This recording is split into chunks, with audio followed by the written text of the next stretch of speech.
Opening this summer, the exhibition Brave New Worlds, Explorations in Sculpture invites you to enter the creative universes of 5 contemporary artists through immersive installations. Motivated by the artistic legacies of Southern California as a place of experimentation and a space for self-fulfillment, these artists use their own aesthetic languages to construct worlds that both challenge creative convention and ignite our senses.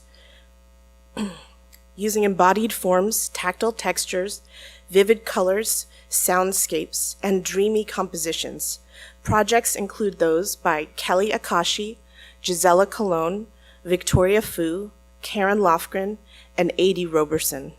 Each weaves a personal constellation of sculptural and pictorial forms to explore spiritual practice, light and space, and a unique perspective on contemporary embodied experience.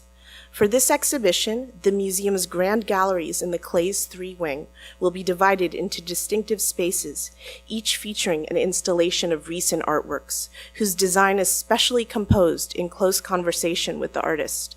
These discrete spaces allow you, the visitor, to immerse yourself in the beautiful sculptural language that each artist deploys.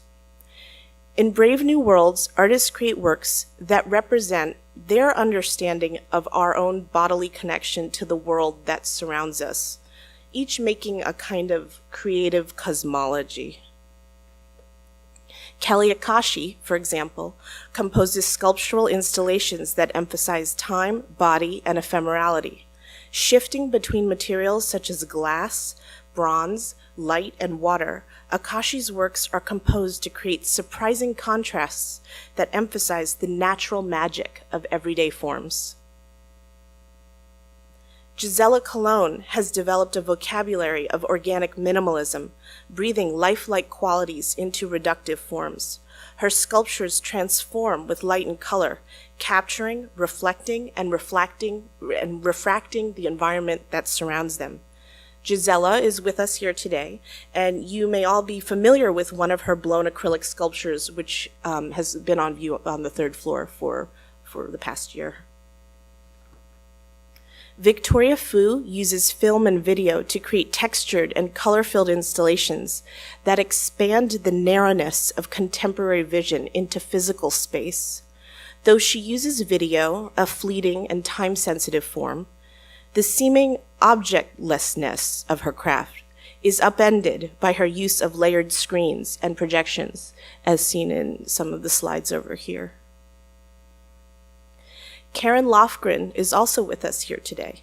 Karen works from a feminist decolonial perspective, exploring ritual, history, and mythology. Her sculptures represent human relationships between cultural systems, social experiments, medicine and wellness, and the wild.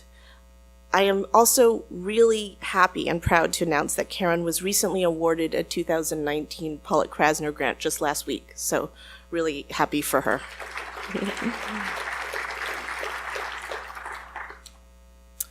Adi Roberson weaves sonic and familial archives into her paintings and performances. Drawing from the graphics and aesthetics of Afro-Caribbean diaspora and the energies embedded within place, landscape, and music, Adi creates installations that transmute energies from past into present, playing into what she calls the expansiveness of Blackness. The art historical legacies that these artists are indebted to and are in ongoing conversation with range from the early 20th century transcendental painting group, of which Agnes Pelton was a part, to the aesthetic diversity of the 1970s, with early video art, Southern California's light and space movement, and West Coast minimalism, with artists such as Peter Alexander and Dwayne Valentine, and LA's Black art histories, of which artists such as Betty Saar and Noah Purifoy are a major part. But most importantly, these artists are approaching 3-dimensional sculptural space with a certain anti-monumentality that presses against the modernist and very masculine sculptural art histories that have rooted our understanding of 20th and 21st century abstraction today. Yes, the artists in this exhibition are all women, but their inclusion in the show was driven not by their gender, but rather their phenomenological approach to sculpture, with their process-based commitment to exploring ritual and spirit. This exhibition then encapsulates the state of art making today. It is expansive, it moves across and between media, it is mindful and playful, and it acknowledges history. It is also personal. Attuned to the significance and sensuality of the body, this exhibition brings together art worlds that revel in unexpected beauty and trace our trails of existence through each artist's unique aesthetic language. Thank you.